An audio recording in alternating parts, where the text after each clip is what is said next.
Power star Pawan Kalyan త్వరలో MLA Pawan Kalyan కానున్నట్లుగా చెబుతున్నారు. ఇటీవల ముగిసిన ఎన్నికల పోలింగ్ ఫలితాలు జూన్ 4న వెల్లడి కానున్న సంగతి తెలిసిందే. ఇప్పటి వరకు అందుతున్న సమాచారం ప్రకారం పవన్ గెలుపు ఖాయమని బల్లగుద్ది మరీ చెబుతున్నారు.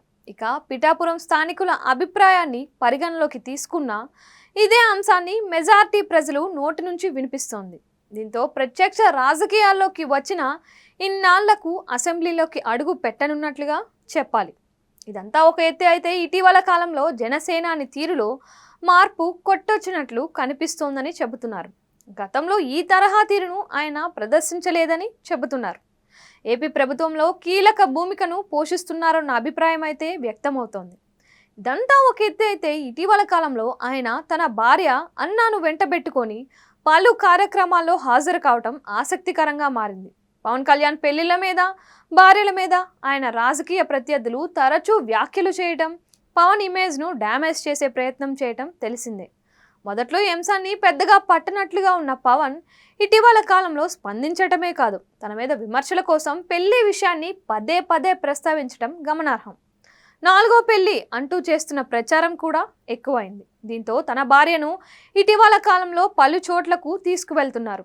తన భార్యకు ఓటు హక్కు లేనప్పటికీ పోలింగ్ బూత్కు తీసుకువచ్చి ఆమెకు చూపించే ప్రయత్నం చేయడంతో పాటు పోలింగ్ ఏ తీరులో జరుగుతుందో వివరించారు.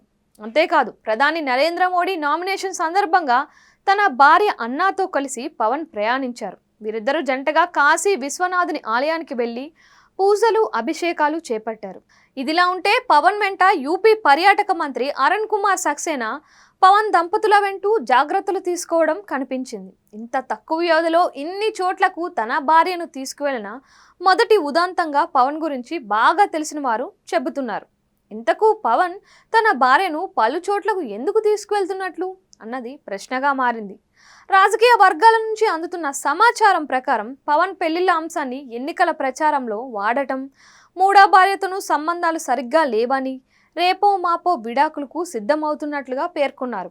ఈ నేపథ్యంలో అలాంటి తప్పుడు వాదనలకు చెక్ పెట్టేందుకు వీలుగా ఆమెను తీసుకువచ్చారు అని చెబుతున్నారు. భార్య విషయంలో తన మీద బురద జల్లే వారందరికీ టోకుగా సమాధానం చెప్పేందుకు ఈ వరుస ట్రిప్పులని తెలుస్తోంది. అయితే ఇదే పని ఎన్నికల పోలింగ్కు కాస్త ముందుగా రంగంలోకి దింపి ఉంటే మరింత బాగుండేది అని అంటున్నారు. ఎన్నికల ప్రచారానికి వెంట తీసుకొని వెళ్లడం ద్వారా మహిళల్ని పెద్ద ఎత్తున ఆకర్షించే ప్రయత్నం చేసి ఉంటే మరింత బాగుండేది అన్నమాట వినిపిస్తుంది.